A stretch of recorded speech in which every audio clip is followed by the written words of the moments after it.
Wózek można prosić? Ela, wózek. Na szpitalny oddział ratunkowy zostaje przywieziona starsza kobieta podejrzana o zabójstwo zięcia. Jeśli stan zdrowia kobiety jest poważny, nie będzie mogła zostać aresztowana. Oni nie mogą mi zabrać do więzienia, nie mogą! Ja muszę się z nią zobaczyć. Prosto z wycieczki szkolnej przyjeżdża także 10-letnia dziewczynka z napadem duszności. Musi zawołać lekarza, ona się udusi. Wczoraj w sumie trochę kaszlała i miała wieczór gorączkę.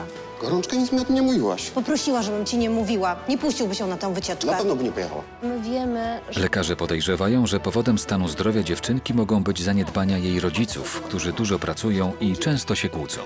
Jesteś morderczynią, odpowiesz za wszystko. Nienawidzę cię. Spokojnie, pani Mario. Tymczasem córka zatrzymanej kobiety oskarża matkę i syna o spisek przeciwko jej mężowi. O nie, przyznasz się teraz tutaj i teraz. Do wszystkiego się przyznasz.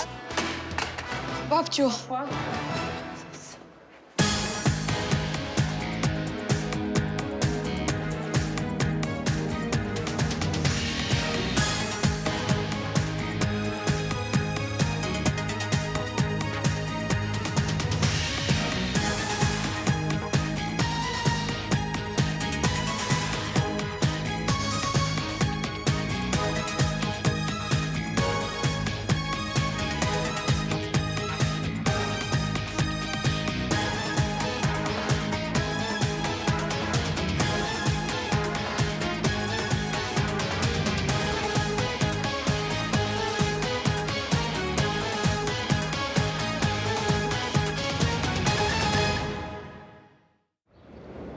Na szpitalny oddział ratunkowy policjanci przywożą starszą kobietę podejrzaną o poważne przestępstwo. Stan jej zdrowia wymaga opinii lekarzy, bez której nie można zabrać jej do aresztu.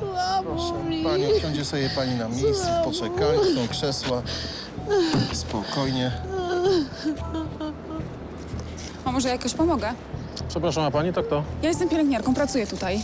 Mamy zatrzymaną kobietę. Potrzebujemy opinii czynienia przeciwwskazań do osadzenia jej w areszcie. Dobrze, a co się pani dzieje? Mamy papiery do wypełnienia. Na coś się skarżyła? Nie, ale widzi pani, w jakim jest stanie. Zresztą bez waszej opinii nie możemy jej zabrać. Dobrze, to ja zawiadomię któregoś lekarza, a pan do rejestracji, proszę, dobrze? Jaka tam była hemoglobina? 14,6. Policja przywiozła kobietę do badania. Chodzi o wystawienie zaświadczenia, że może być osadzona w areszcie. Ale co jej się dzieje? Czy chyba chodzi tylko o procedury, ale jest w kiepskim stanie i ma gdzieś koło 70 lat. A za co jest aresztowana? Nie wypytywałam. Wysłałam ich do rejestracji. Aniu, proszę cię, zbadaj ją. Ja muszę te papiery pokończyć, dobra? Dobrze, zbadam. Dobra, a ja się idę przebrać. Dzięki. Zatrzymaną przez policję pacjentką zajmie się dr Anna Nowicka. Lekarka od razu zauważa, że starsza kobieta jest w bardzo złym stanie psychicznym. Jeśli do tego choruje na coś poważnego, policjanci nie będą mogli zabrać jej do więzienia. Zapraszam na salę badań. Prosimy tutaj. Wózek można prosić? Ela, wózek. Ostrożnie. Powolutku. Spokojnie. Wieziemy panią na salę segregacji, dobrze? Najłatwiej dręczyć starego człowieka. Niech sobie pani usiądzie i czeka na swoje zapraszanie. Proszę o ciszę. Jesteśmy w szpitalu.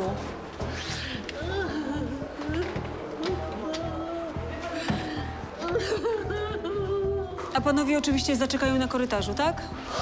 Będę teraz badać pacjentkę. A gdzie pani ją będzie badać? Tutaj, na sali segregacji. Proponuję osobną salę. Proszę pana, nie mamy osobnych sal. Oddzielimy pacjentkę parawanem i tutaj ją zbada. Ale ta pani popełniła ciężkie przestępstwo. Co takiego zrobiła? Jest podejrzana o zabójstwo. Naprawdę. Wszyscy tu patrzą na nas jak na bandytów. Tymczasem ta kobieta przyznała się, że zamordowała człowieka. Powinna już dawno być w areszcie i na przesłuchaniu. Tymczasem najpierw musi zostać przebadana. Takie są przepisy. Lekarze orzekną, czy stan zdrowia tej kobiety pozwala na osadzenie jej w areszcie. Ja muszę z panią wywiad przeprowadzić medyczny. Proszę mi powiedzieć, czy pani się na coś leczy? Bierze pani jakieś leki? Na nic się nie leczę, nie biorę żadnych leków. Na leki mnie nawet nie jest stać. Rozumiem. Nic mi nie jest. Szkoda czasu. Pozwoli pani, że ja o tym zadecyduję, dobrze? Zmierzy pani Po co to badanie? Niech mnie stąd już wezmą. Ja muszę panią osłuchać. Mam swoje obowiązki, tak? Starsza kobieta przyznaje się do zabójstwa. Cały czas płacze i chce ponieść karę za to, co zrobiła. Teraz tylko od stanu jej zdrowia zależy, jak szybko trafi do więzienia. Jest arytmia, zrobimy EKG, dobrze? A pani choruje może na serce? Nie choruję na serce. Pani w ogóle wie, dlaczego musi zostać zbadane? Jestem gotowa. Wiem, co zrobiłam. Niech mnie już wezmą, niech mnie już zabierze ta policja. 180 na 100. Proszę sobie ściągnąć biżuterię, dobrze? Ja muszę jeszcze pani sprawdzić tutaj nogi, dobrze? Nie no, obrzęków nie ma. No widzi pani, proszę mnie już nie męczyć. Jeszcze chwileczkę, dobrze? Teraz będzie zupełnie bezbolesne badanie. Nie wiem panią do EKG. Pacjentka jest w bardzo złej kondycji psychicznej i niechętnie poddaje się badaniom. Stwierdziłam u niej silne zaburzenie rytmu serca, a to z kolei grozi powstawaniem skrzepów i może prowadzić nawet do śmierci. My musimy wykonać dalsze badania, ale wydaje mi się, że stan tej kobiety nie pozwala na umieszczenie jej w areszcie. Jednocześnie do izby przyjęć trafia 10-letnia uczennica z napadem duszności. Dziewczynka dostała ataku w drodze na szkolną wycieczkę. Do szpitala przywiozła ją nauczycielka. Kaszle, dusi się, nie może złapać powietrza. To jest pani córka? Nie, to jest moja uczennica. Aha. Kasia, dzwoń po doktora szybko. Grzesiek, chodź, weź wózek. Możesz coś powiedzieć? Co się Nie dzieje? za bardzo. Nie mam Dziewczynka. pojęcia, dostała ataku kaszlu. I cała śnieje, dusi się, nie może złapać powietrza. Musieliśmy autobus zatrzymać. Jaki autobus? Jechaliśmy na wycieczkę szkolną, ale ledwo wyjechaliśmy spod szkoły. Dobra, Moja uczennica. dobrze, bierzmy ją na Grzesiek, salę. weź ją na ręce, będzie szybciej, chodź. Czy ona miała takie ataki kiedyś już? Nie no, skąd? Nie zabralibyśmy jej przecież. Rodzice musieli podpisać zgodę na wyjazd. Dobrze, proszę tutaj poczekać. Ją, dobrze? Z powodu silnego i narastającego kaszlu dziewczynce jest coraz trudniej oddychać i prawie nie może mówić. Doktor Morawski spróbuje ustalić przyczyny tego ataku. Jak masz na imię? Nowak. Zosia Nowak, tak? Zosia, powiedz mi, ile masz lat? 10. Dobrze. Teraz cię osłucham. Agnieszka. Dobrze, spokojnie. Przyczyn ataku kaszlu może być wiele. Dziewczynka wcześniej nie skarżyła się rodzicom, że jest chora, bo bała się, że nie pojedzie na szkolną wycieczkę. Nauczycielka zadzwoniła do matki swojej uczennicy. Kobieta jest już w drodze do szpitala. Zosiu? Saturacja 83. Zosiu? Kiedyś taki kaszel miałaś, już takie duszności? Miałam, ale nie tak mocno. Dobrze, a powiedz mi, a rodzice wiedzą? Gorączka 38. Na wycieczkę by mnie nie puścili. Dobra. Zakładamy tlen. Tak, podajemy tlen, zakładamy węflon. Dobra. Pani Elu, podajemy chyba... Doktor Michał zleca teraz wykonanie dziewczynce badań, bez których nie może postawić jednoznacznej diagnozy. Dobra. Zosia od dłuższego czasu musiała ukrywać swój stan i teraz nie wygląda to dobrze. Ma obrzęk oskrzeli, zaniżony poziom tlenu we krwi, na skórze objawy sinicy, wysoką temperaturę, no wszystkie typowe objawy astmy. Trudno mi uwierzyć, że nikt wcześniej tego nie zauważył, nawet jeżeli Zosia ukrywała kaszel, bo chciała jechać na wycieczkę. To miała być najfajniejsza wycieczka w roku. Nigdy jeszcze nie byłam w oceanarium. Tak chciałam jechać. Do szpitala przyjeżdża matka dziewczynki. Jest zdenerwowana i przestraszona. Jeszcze nie wie, dlaczego jej córka trafiła na pogotowie. Puściła pani chore dziecko na wycieczkę. Jak chore? Jak chore? Dostała ataku kaszlu w autobusie. No i co, z powodu zwykłego kaszlu pani ją tu przywlekła? Niech pani sobie nie żartuje. Ona nie mogła ustać na własnych nogach. Pani nie wiedziała, że jest chora? No, ale skąd? Już myśleliśmy, że się udusi.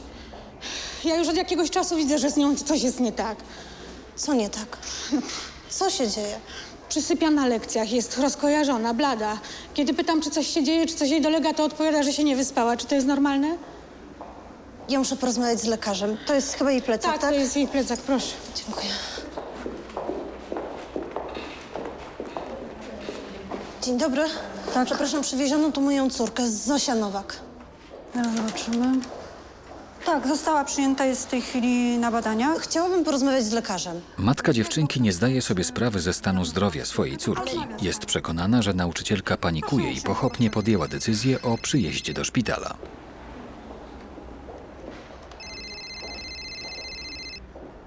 Halo? Halo, Robert, gdzie jesteś? Nie, jeszcze nie wiem, co się stało. Miała jakieś duszności. Ale nie ma w tym momencie ważniejszych spraw. Co ty w ogóle do mnie mówisz? Masz tu za chwileczkę przyjechać. Nie denerwuj mnie, dobrze? Nie. Tak, jestem przy rejestracji, będę czekać na ciebie. No, ale pospiesz się, dobrze? Do szpitala przyjeżdża nastoletni wnuk kobiety podejrzanej o zabójstwo. On także był w mieszkaniu, kiedy doszło do tragedii. Później zabieramy ją do aresztu. Ale ja muszę się z nią zobaczyć, naprawdę. Nie ma takiej możliwości. Ale naprawdę bardzo mi zależy. Do domu czekaj na matkę, spokojnie. Ale naprawdę bardzo mi Nie zależy. ma takiej możliwości. Nigdzie nie pójdę. Nigdzie. Byłem w domu, w swoim pokoju.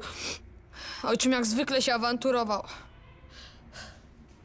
Babcia nie pozwoliła mi wychodzić z pokoju, a słyszałem jakieś kłótnie, krzyki. Nagle cisza, wszystko ucichło. Oni nie mogą mi zabrać do więzienia, nie mogą. Ja muszę się z nią zobaczyć. Kobieta podejrzana o zabójstwo odmawia leczenia i chce, by policja zabrała ją do aresztu.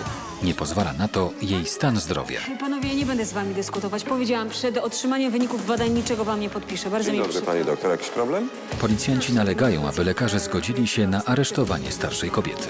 Przed aresztowaniem. Okazuje się także, że matka dziewczynki wiedziała o wcześniejszych napadach kaszlu u córki. Miałaś te badania zrobić dawno temu. Zaniedbałaś. Trzeba było samemu się zająć córką, a nie na mnie wszystko całymi zwalać. dniami siedzę w pracy. To ja jestem ta wyrodna matka, a mój mąż co? Przecież on też słyszał, jak Zosia kaszle, ale on to na spokój, tak? Nic z tego nie rozumie. W szpitalu pojawia się córka kobiety zatrzymanej przez policję. Dowiaduje się, że matka zabiła jej męża. Wózek można prosić? Na oddziale ratunkowym policjanci czekają na orzeczenie lekarzy o stanie zdrowia zatrzymanej starszej kobiety. Co takiego zrobiła? Jest podejrzana o zabójstwo. Naprawdę. Stan pacjentki nie pozwala jednak na osadzenie jej w areszcie. Policjanci czekają na wyniki kolejnych badań. Jednocześnie na oddział przyjeżdża nauczycielka z 10-letnią uczennicą. Dziewczynka ukrywała przed rodzicami, że jest chora, bo chciała pojechać na szkolną wycieczkę. W szpitalu pojawia się także wnuk zatrzymanej przez policję kobiety. Prosi, by nie zabierano jego babci do więzienia. Zabieramy ją do aresztu. Ale ja muszę się z nią zobaczyć, naprawdę. Nie ma takiej możliwości. Oni nie mogą mi zabrać do więzienia, nie mogą. Ja muszę się z nią zobaczyć. Stan starszej kobiety nagle się pogarsza. Akcja serca 150 na minutę. Proszę pobrać krew do zbadania, dobrze? Ale ja nie chcę. Wy jak się doczepicie, to zawsze coś znajdziecie. Mario, spokojnie, naprawdę. się położyć. To jest konieczne badanie. Ale ja chcę stąd wyjść. Niech to wszystko się już skończy. Niech mnie zabierze policja. Wyjdzie pani, musimy wykonać to badanie, dobrze? Ale ja nie chcę. Proszę podać rękę. Nie. Co pani robi, Odejdź Ela? ode mnie, nie dotykaj. Spokojnie, Nie. pani Mario! Proszę wrzucić na łóżko. Przecież pani wie, że my musimy wykonać te badania, tak? Daj nowe. Tak. Proszę się uspokoić. Proszę pobrać krew, dobrze? Pierwszy raz mam do czynienia z pacjentką, która kogoś zabiła. Tak to wszyscy mówią. Policjanci stoją cały czas przed drzwiami. Taka zwykła kobieta. Z wyglądu całkiem miła. Tymczasem policjanci są już zniecierpliwieni przedłużającymi się badaniami. Pani doktor, Tak? gotowy? Nie, jeszcze czekamy na wyniki badań. Jakich badań? Nie można tego jakoś szybko załatwić? No niestety nie można, niczego na siłę nie przyspieszę. Wystarczy podbić papiery. Ale panowie chyba czegoś nie rozumieją. I tak jest prawdopodobne, że ta pacjentka zostanie na dłużej w szpitalu. A co jest? Ma poważną arytmię i nie czuje się najlepiej. No tak, jak może się dobrze czuć po tym, co zrobiła? Panowie, ja nie będę z wami dyskutować. Powiedziałam, przed otrzymaniem wyników badań niczego wam nie podpiszę. Bardzo mi przykro. doktor, jakiś problem? Tak, szefie, mamy pacjentkę, której trzeba wystawić opinię medyczną przed aresztowaniem. No ale musimy najpierw zrobić badania. No tak, już zleciłam, ale moim zdaniem są przeciwwskazania, a panowie tutaj bardzo nalegają. Nie, najpierw zrobimy badania i wyniki, a potem zapraszam Adę do siebie. Dokładnie, jak będę coś wiedziała, to panów poinformuję. Będziemy czekać. Będziemy czekać. Przepraszam, pani zajmuje się moją babcią? Oni nie mogą mi zabrać do więzienia, niech im pani nie pozwoli. Ale posłuchaj, ja ją tutaj tylko badam, a ty mi możesz powiedzieć, babcia, uważaj, babcia się na coś leczy, bierze leki? Ma jakieś leki, ale nie wiem dokładnie na co. Mogę wejść do babci? Słuchaj, no jak widzisz, dzisiaj nie ja o tym decyduję, bardzo mi przykro. Ale oni nie chcą mnie wpuścić. Jak się babcia czuje? No nie najlepiej, zobaczymy, co wyjdzie w badaniach. Poczekaj, Ale dobrze? babcia się tylko obroniła, oni nie mogą mi zabrać do więzienia. Ale posłuchaj, jest mi bardzo przykro, ja naprawdę nie mogę ci pomóc, bo ja tutaj nie jestem od tego, ale mam nadzieję, że wszystko się wyjaśni, spokojnie. Musisz uzbroić się w cierpliwość. Teraz robimy badania, musimy poczekać na wyniki, tak? A co, ty sam tu jesteś? Gdzie mama? Dzwoniłem do mamy, ale nie odbiera. Poczekam tutaj. Dokładnie. Naprawdę nie rozumiem tego. Przecież policjanci nie mogą żądać ode mnie, żebym wydała im zaświadczenie przed otrzymaniem wyników badań pacjentki. Tym bardziej, że moim zdaniem ona nie nadaje się do więzienia, tylko do poważnego leczenia. To naprawdę trudna sytuacja. No i pojawił się jeszcze ten chłopak, wnuk pacjentki, który broni babcię i wierzy, że my możemy uchronić ją przed więzieniem. A przecież my możemy ją tylko leczyć. Aniu, Tak? potrzebuję konsultacji pediatry. O co chodzi? Mam pacjentkę. A to ta dziewczynka, co leży na segregacji, tak? Tak. Ma 10 lat i duszności. Ja podejrzewam astmę, zobacz sama. Pokaż. Ale tutaj leukocytoza podwyższona jest. Czyli tak jak u pacjentów alergicznych, a gazometria, bo nie widzę? Tam jest dalej, ale ma cechy kwasicy oddechowej. No to moim zdaniem to jest tak jak mówisz, astma oskrzelowa, ale jakiś zaostrzony stan naprawdę. A powiedzmy, ona się leczy, prawda? No właśnie zdziwisz się, ale wygląda na to, że nie. Niemożliwe. A są jej rodzice? Dostałem wiadomość, że jej matka jest w recepcji. No to musisz poszerzyć wywiad. To jakaś dziwna sytuacja, ale słucham ją, nie ma sprawy. Dobra, dzięki. Ja pójdę porozmawiać z jej mamą. Kiedy doktor Michał zamierza porozmawiać z mamą swojej pacjentki, na oddziale pojawia się także ojciec dziewczynki. Mężczyzna jest przekonany, że nie dzieje się nic niepokojącego i niepotrzebnie zwolnił się z pracy. To był powód do tego, żeby od razu do szpitala jechać? Przepraszam, ale nie widział pan córki. Czy pani jest mamą Zosi Nowak? Tak, a to jest mój mąż, tata, Zosi. Dzień dobry. Proszę państwa, podejrzewamy, że państwa córka ma ostry atak astmy. Astmy? Tak, czy córka skarżyła się kiedyś na duszności? u lekarza. No, byłam wczoraj w sumie trochę kaszlała i miała wieczór gorączka. Gorączkę nic mi o tym nie mówiłaś. Poprosiła, żebym ci nie mówiła. Nie puściłby się na tę wycieczkę. Na pewno by nie pojechała. Ale ja rano sprawdzałam, wszystko było w porządku, nie miała już temperatury. No, zrozumcie, ona się tak strasznie cieszyła na tę wycieczkę, chciała jechać. No, ja byłam z nią w sumie u tego lekarza, ale Kiedy to było pani była u jakieś lekarza? 2 miesiące temu. Tak, a co się córce działo? No, też taki właśnie kaszel jakiś miała. No i lekarz coś zalecił? No, zbadać na alergię i jeszcze coś jakieś pulmo... Diagnostykę O pulmonologiczną? właśnie, tylko, no panie doktorze, no w sumie później już się to nie powtórzyło i nie zrobiliśmy tych badań. Teraz to ja jestem ta wyrodna matka, a mój mąż co? Przecież on też słyszał, jak Zosia kaszle, ale on to ma spokój, tak? Bo wiadomo, ja się wszystkim zajmę. Obydwoje pracujemy i obydwojga nas nie ma w domu całymi dniami, no coś przegapiliśmy. Ale w sumie to chyba nie musiał mnie tak krytykować przy tych wszystkich ludziach.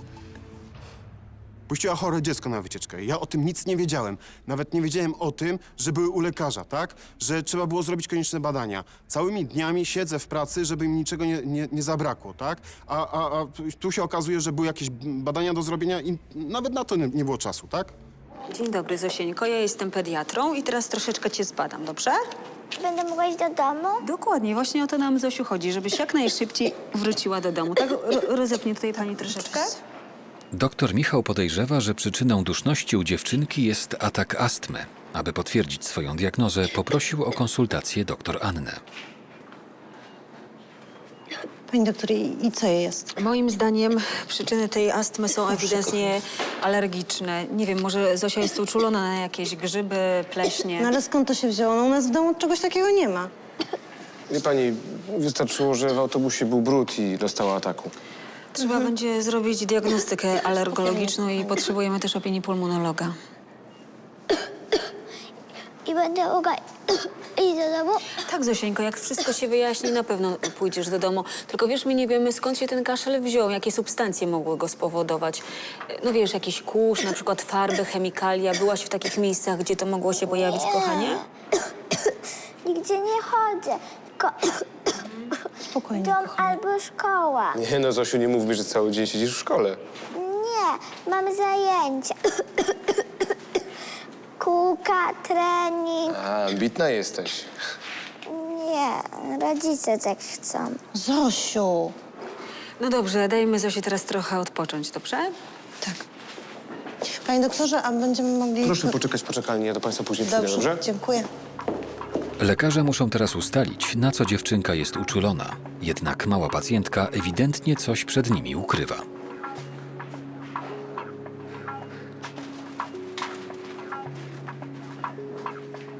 Halo?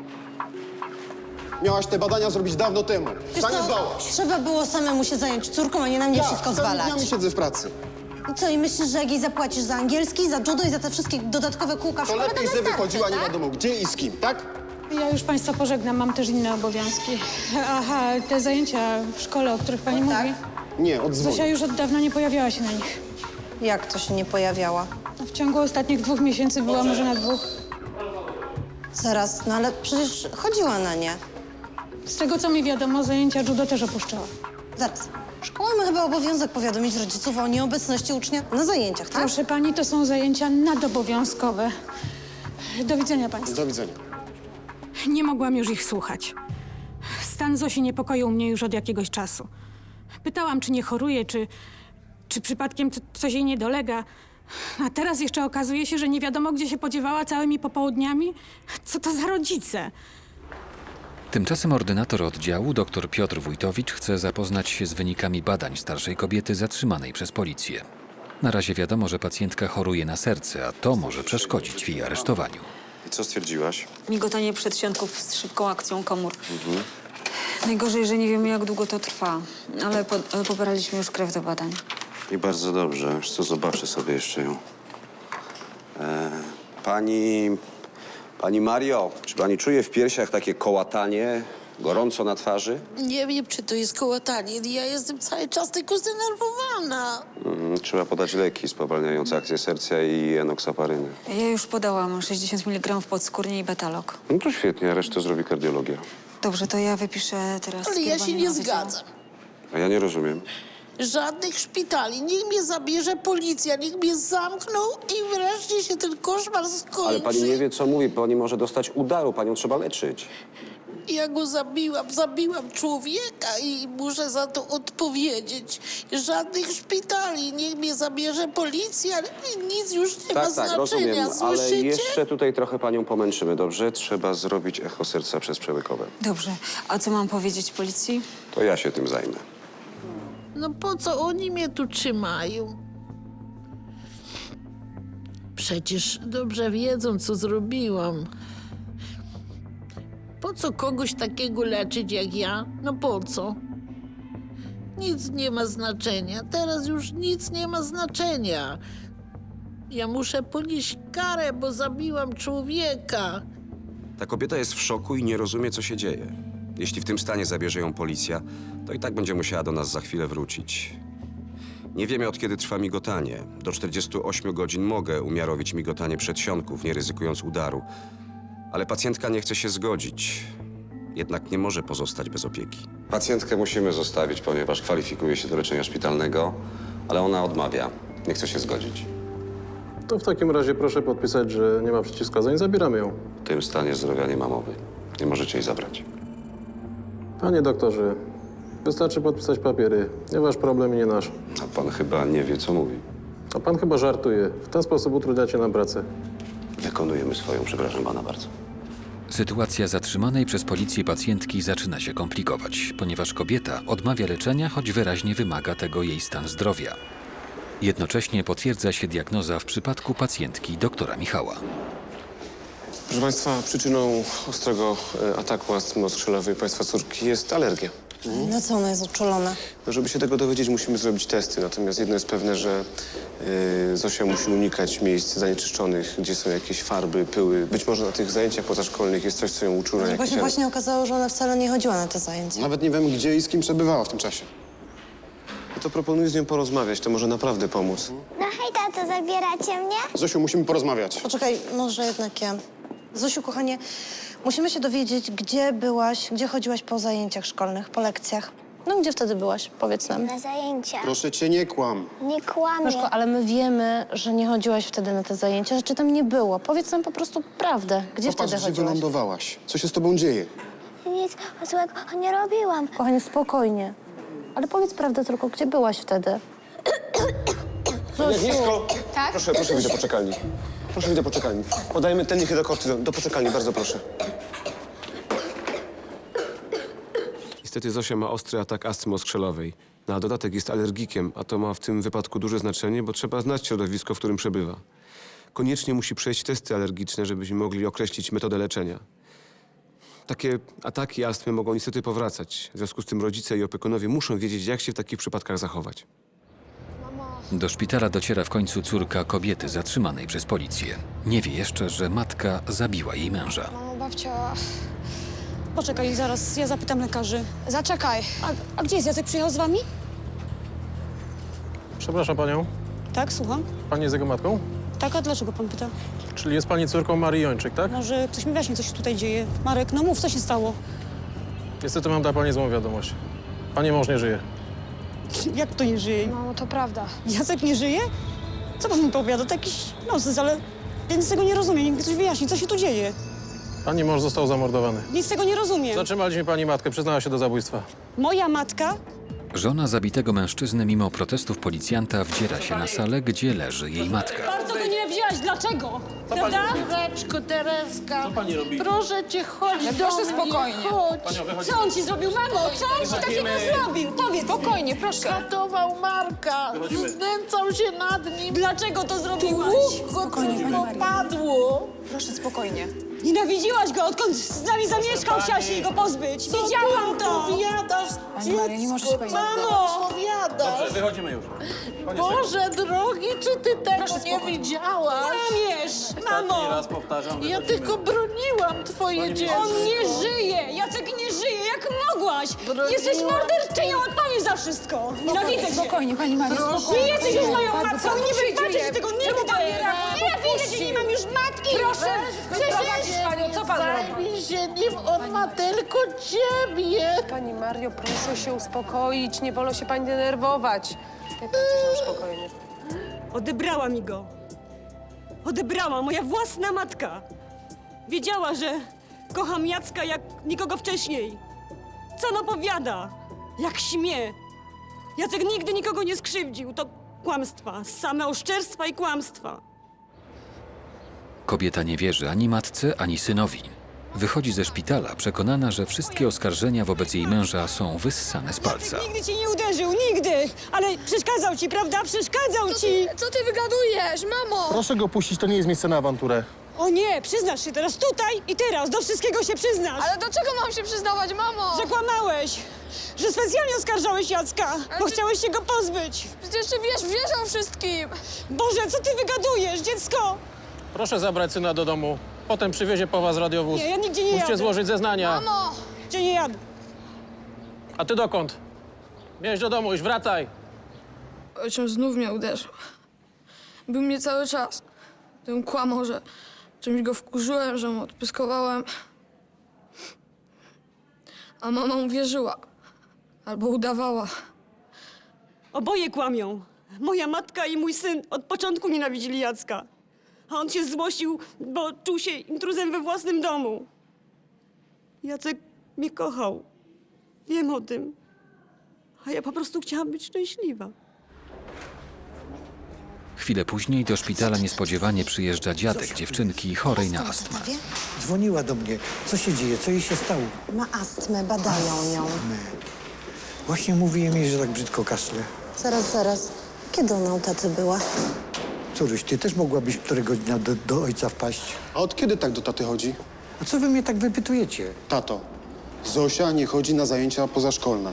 Nie wiemy, gdzie i z kim się włóczy. Z nikim się nie włóczy, jest po prostu u mnie. A my o tym nawet nie wiemy. Nie wiecie?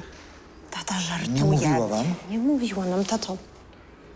Poza tym, jak tata idzie do ludzi, to mógłby się jakoś ogolić, nie wiem, ubrać coś lepszego na siebie. No jak to tak tata wygląda? Dlaczego mnie tak strofujesz jak dzieciaka? Oj, przestańcie się już kłócić. Tato, ty tego nie widzisz, ale ten twój dom to jest rudera. No chleb, już kury, robactwo, ten smród wszechobecny i te cholerne gołębie. Córuś, to nie jest żadna rudera. No jak to nie jest nie? rudera, to jest mój dom. A ty tam się wychowałaś. Tato, ale Zosia jest alergikiem i te wszystkie świństwa jej szkodzą. A propos, a co ostatnio robiliście? Ostatnio sprzątaliśmy gołębnik. No nie wytrzymam, gołębnik sprzątali. Idę do niej. Nie ma mowy. Tato, Nie będziesz mi rozkazywać. tato! Dobra, zanieś te karty, dobrze? Dzień dobry. Dzień dobry. Nazywam się Jan Zaręba. Tutaj jest moja wnuczka Zosia. Zosia Nowak. Czy mogę ją zobaczyć? Wie pan co, proszę zaczekać sobie, ja zobaczę na salę, dobrze? Proszę sobie usiąść. Można? Bardzo mnie boli, że moja córka się mnie wstydzi. Kiedy wyprowadzili się na drugi koniec miasta, w ogóle się nie widujemy. A co w tym złego, że wnuczka mnie odwiedza? Zresztą myślałem, że o tym wiedzą. Zosia bardzo mi pomaga. Gdyby nie ona, wszystko poszłoby na marne. I dom, i gołębie. O nie, nie pozwolę, żeby oddzielili mnie od wnuczki. Dziadku! Przyjechałeś. Najszybciej jak mogłem. Ale to przecież daleko. Nieważne, do ciebie na koniec świata bym dojechał. Doktor Michał powiedział, że możemy zabrać Zosię na salę obserwacji. Dobrze. Ale ja chciałem z Zosią porozmawiać. Porozmawia pan, przewieziemy ją na inną salę i tam sobie pan podejdzie, dobrze? Ona tak strasznie kaszle, czy to jej przejdzie? Przejdzie, dostaje leki. Proszę się nie denerwować. Coś usiądź sobie spokojnie. Pomożesz mi z nim? Tak. Pójdzie pan za panią do następnej sali. Okazuje się, że dziewczynka potajemnie odwiedzała po lekcjach swojego dziadka, z którym jest bardzo mocno związana. Niestety prawdopodobnie to właśnie te wizyty spowodowały u niej atak astmy. Lekarze nadal próbują nakłonić do leczenia starszą kobietę zatrzymaną przez policję. Słyszy mnie pani? Przeprowadzimy teraz jeszcze jedno badanie. Ono trochę potrwa, ale będzie zupełnie bezbolesne. Dobrze? Pani doktor, ja już nie chcę żadnego badania. Ale nie rozumiem. Wstaję i niech mnie już zabiorą. Nie. Nikt pani nie może stąd zabrać. Pani wymaga leczenia. Rozumie pani? Proszę się położyć. Ale ja nie chcę leczenia, nie chcę żadnych badań. Pani jest w złym stanie i to się może źle Pani Mario, skończyć. To jest niebezpieczne proszę dla nie pani. wstawać. Proszę się położyć. Nic nie jest ważne. Niech już pani zawoła tą policję. Dobrze. Na pewno wszystko się wyjaśni, ale pani musi teraz odpoczywać, tak? Proszę się położyć. Ja zaraz do pani przyjdę. Zajmiesz się Dobrze. panią. Pani Zaraz Mario, wrócę. proszę się Nie położyć. będę siedziała. Dobrze. Wobec sprzeciwu kobiety dr Anna jest bezsilna. Ostateczną opinię musi w tej sytuacji wyrazić ordynator oddziału. Chodzi o tę pacjentkę przywiezioną przez policję. Ona chce wyjść, nie zgadza się na leczenie. Nie wiem, to jakaś dziwna sytuacja. A zrobiłaś to echo serca? Zamierzałam, ale ona zaczęła wstawać, chciała się ubierać, no i nie zgodziła się. Co robimy? No co możemy zrobić? Nie zatrzymamy jej siłą. Nie wydamy też pozytywnej opinii o stanie zdrowia, a bez tego policja nie może jej aresztować. No mamy patową sytuację. Co takiego znajduje się w domu dziadka dziewczynki, co uczula jego wnuczkę i powoduje u niej tak ostre ataki duszności? Ona mi pomagała. Myślę, że czas dać sobie z nimi spokój. Tylko ty pamiętaj, nie mów nic nikomu. Wiem, ale babciu, posłuchaj. Idź, ma. Jaką tajemnicę zdradza wnukowi starsza kobieta podejrzana o zabójstwo zięcia? Co się dzieje? Ale ona nie może iść do więzienia. Ona tego nie przeżyje. Odsuńcie się, strzelam. Tymczasem kobieta dostaje ataku serca. Czy lekarzom uda się uratować jej życie? Wózek można prosić? W szpitalu przebywa kobieta zatrzymana przez policję. Przyjęta została także dziewczynka z atakiem astmy. Jej rodzice ciągle się kłócą. Trzeba było samemu się zająć córką, a nie na mnie wszystko całymi zwalać. dniami siedzę w pracy. Okazuje się, że w tajemnicy przed rodzicami dziewczynka odwiedzała swojego dziadka. Skąd ta astma u Zosi? W szpitalu zjawia się wnuk kobiety, która zabiła jego ojczyma. Broni babci. Oni nie mogą mi zabrać do więzienia, nie mogą.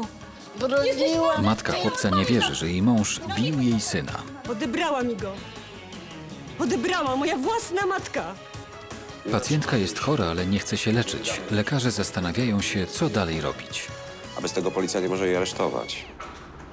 Policjanci w dalszym ciągu nie chcą pozwolić chłopcu porozmawiać z babcią. Wnuk jednak chce ją za wszelką cenę zobaczyć i zastanawia się, jak przechytrzyć policjantów.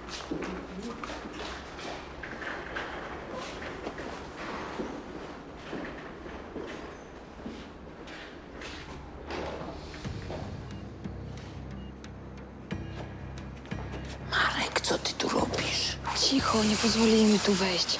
Gdzie twoja mama miała cię zabrać? Babciu, posłuchaj, musisz się leczyć, nie mogą cię zabrać. Ale nic mi nie będzie, dziecko, nic mi nie będzie. Wiesz, że jestem silna, wiesz. Tylko ty pamiętaj, nie mów nic nikomu. Wiem, ale babciu, posłuchaj. Przysięgnij mi, że nikomu nie powiesz ani słowa. Ani... Cicho. Ja wszystko na siebie biorę. Nie mów nic, tobie nic się nie stanie. Dziecko, musisz żyć, naprawdę. Ja dam sobie radę. Marek, proszę, nie rób głupstw. Nie, idź już stąd. Nie rób głupstw. Nie idź już stąd. Babciu. Marek, idź, Marek. Duszno. A ty co tutaj robisz? Musisz się odsunąć, co się dzieje? Elu! Co się jest? Duszno. Co się dzieje? Straciła przytomność. Robimy Co się masaż serca. dzieje? Leć po ordynatora i doktor Annę. Szybko. A ty co tu robisz? Nagły atak serca u kobiety przerywa rozmowę z wnukiem. Być może ich tajemnica ma związek z pogorszeniem się stanu pacjentki. No wyjdź! Nie. Wyjdź! Przejmuję masaż, przygotuj 2 jednostki adrenaliny. Będę wentylować, zabierzcie go To nie stąd. ona. To nie ona. To ja go zabiłem. To ja go zabiłem. Co ty mówisz? Tak, to prawda, to nie ona. 2 jednostka adrenaliny. To nie ona. Zabierzcie go stąd do naprawdę cholery! nie ona. Chodź! Poszła? Defibrylator, szybko! To naprawdę nie ona. To ja go zabiłem. 200 ładuj.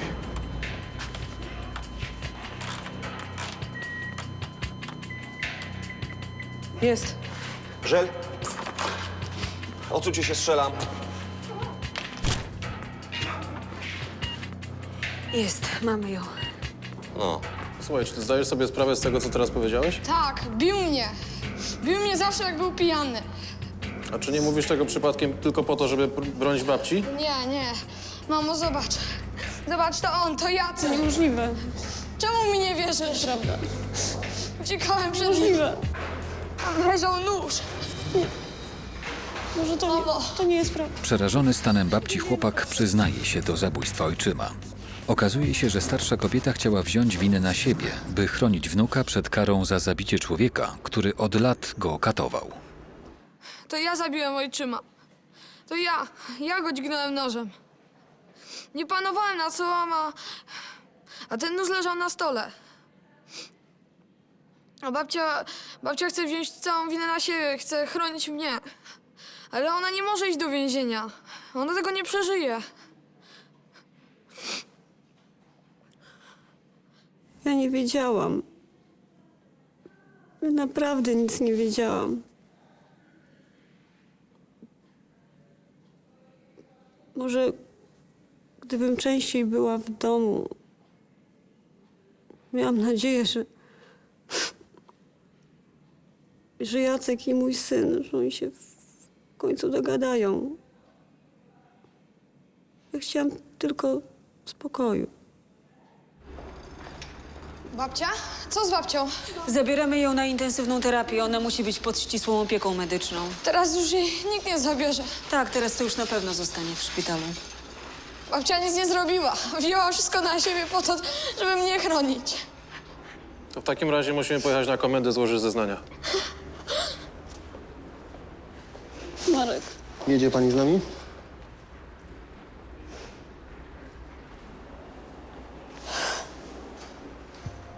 Widziałeś rodziców? Widziałem. Mamy kłopoty.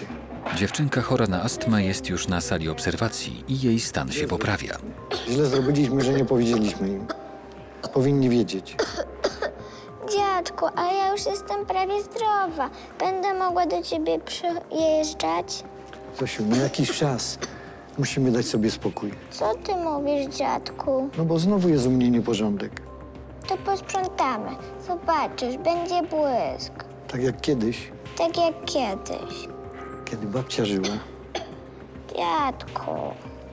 Najpierw musimy poczekać, aż ci ten kaszel minie. Musisz wyzdrowieć. Wnusiu, musisz wyzdrowieć.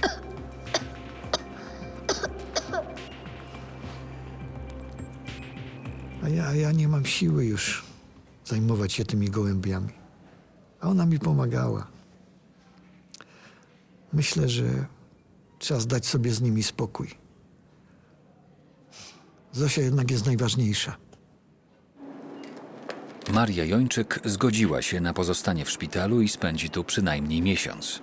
Lekarze liczą, że w tym okresie uda się ustabilizować pracę jej serca. Kobieta chce się leczyć, żeby wspierać wnuka. Marek jest w izbie dziecka i grozi mu poprawczak. Dlatego ja muszę mu pomóc. On potrzebuje mojej pomocy. Muszę stąd wyjść, szybko wyjść jak najszybciej i pomóc Markowi. Szybka diagnostyka i leczenie przyniosły poprawę stanu zdrowia Zosi Nowak. W szpitalu będzie przebywała jeszcze kilka dni. Rodzice zgodzili się, żeby podczas pobytu w szpitalu odwiedzał ją dziadek. Wszyscy wiedzą już, co robić w przypadku powracających ataków astmy. To dla ciebie. Zosiu, tak się cieszę. Ty jesteś już zdrowa. Nasze powitanie. Żółwik, beczka i piąteczka. Nie zostawię dziadka samego z tymi gołębiami. Codziennie do niego dzwonię. Nie wiem, nie rozumiem. Dlaczego rodzice nie pozwalają mi go odwiedzać? Ja kocham dziadka, dziadek jest super. A jak stąd wyjdę, to i tak go będę odwiedzać. Ale zaraz, chwila, co się dzieje? Pani Marta miała atak. Ból głowy, musi pojechać do szpitala. Chodź tutaj. Podczas wizyty u psychologa matka sześciolatka dostaje silnego bólu głowy i traci przytomność. W tym samym czasie do szpitala ojciec przyprowadza syna, który w nocy zaczął się dusić. I tu mnie boli. Mama już pewnie wylądowała. Zawiadom ją i spadaj stąd. Jak ty się do mnie odnosisz? Spadaj stąd! Zabraniam ci tak do mnie mówić. Co to jest? Panowie zwariowaliście? Ja naprawdę nie wiem, co się z tym chłopakiem dzieje. W szpitalu stan kobiety gwałtownie się pogarsza. Pacjentka boi się, że ma raka. No czemu nie może zostać? No nie ma się nim kto tu zająć, my tu pracujemy. Ale jeśli mam raka, to ja chcę, żeby on ze mną był.